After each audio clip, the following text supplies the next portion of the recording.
نظمت غرفة الصناعات التقليدية والحرف بولاية بسكرة الصالون الوطني الثامن لمشتقات النخيل والهدايا التذكارية، والذي شهد العديد من الوافدين من داخل وخارج الوطن، وبمشاركة 80 عارضا في كل من مشتقات النخيل والتمور والهدايا التذكارية، والتي وجد فيها البعض فضاء للتسويق منتجاتهم وسط زوار من داخل وخارج الوطن. مبروك دقع.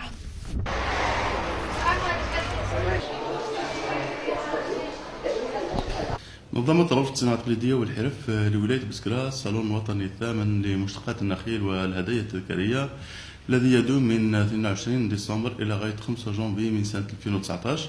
هذا الصالون الذي يأتي في طبعته الثامنة، أين يشهد توافد العديد من المشاركين من مختلف ولايات الوطن التي يفوق عددها 22 ولاية، بمشاركة أكثر من 80 حرفي في مختلف نشاطات، مشتقات من التمور، مشتقات من النخيل، وكذلك الهدايا التذكارية. هذه التظاهرة هي فرصة للحرفيين من أجل تبادل الخبرات، الاحتكاك، وكذلك توفير فضاء لتسويق منتجاتهم، وكذلك هو في فرصة للجمهور، خاصة أن ولاية بسكرة تشهد توافد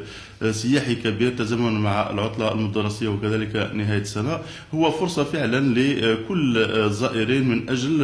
إيجاد فكرة مؤسسة، خاصة أنه يوجد العديد من الحرفيين وكذلك ورشات حية لربما تعطي انطباع وكذلك فكرة لكل الزائرين من أجل ولوج عالم الحرف. حرفي في صناعة السلل، يعني سجادات، المظلات، يعني تحف، يعني تاع سيفينير، يعني كما قلت تاع السوايج نتاع اللي يصلوا عليهم هذوك، يعني اكفاف تاع سوق نتاع سلل نتاع المنقه، نقولوا احنا صغار، نتاع العظام، يعني سكريات اللي يديروا فيهم يعني القش، يعني تحف ثانيه نتاع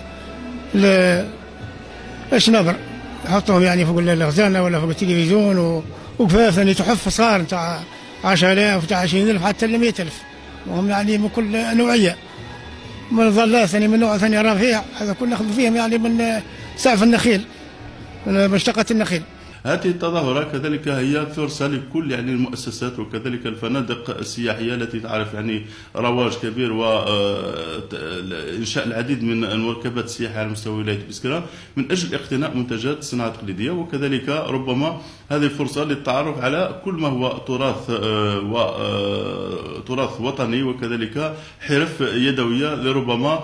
نهدف من خلال هذا الصالون كذلك إلى الحفاظ عليها، خاصة منتجات السعافية، منتجات من النخيل لربما هي حرف أي لا للزوال. فإطار السياسة الاستراتيجية للوزارة الوصية هو كيفية بعث هذه الحرف من جديد والحفاظ عليها، خاصة أنه ولاية بسكرة وولايات الجنوب تعرف زراعة النخيل بكثرة. نعطي ولاية بسكرة أرقام لا تفوت يعني 5 ملايين نخلة، فهنا يعني هذا الصالون هو يدخل في هذا الإطار من أجل إبراز مؤهلات وقدرات ولاية بسكرة وولايات الجنوب.